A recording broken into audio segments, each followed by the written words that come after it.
నేను యూకేలో ఉండే టైము ఒక అమ్మాయికి క్యాన్సర్ వచ్చింది.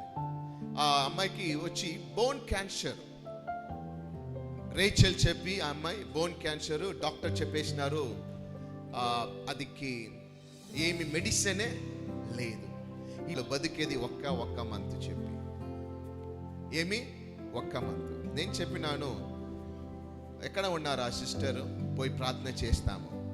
నేను పోయినాను, ఆ ఇంటికి పోయినాను. ఆ రేచల్ చెప్పి అట్లా కౌచ్, అట్లా సోఫా పైన పడుకోండింది.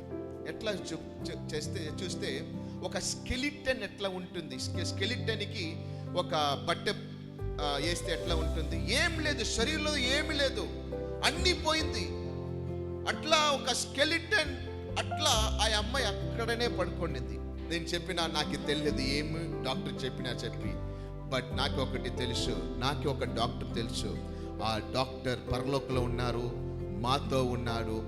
ప్రార్థన చేస్తాను, ఆ పరలోకం ఉండే డాక్టర్ వీళ్ళకి అద్భుతం చేస్తారు చెప్పి ప్రార్థన చేసినాను.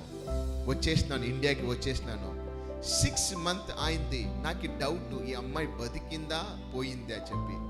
కాల్ చేస్తే లేదు, బతుకుతా ఉంది చెప్పినారు. హల్లెలూయా.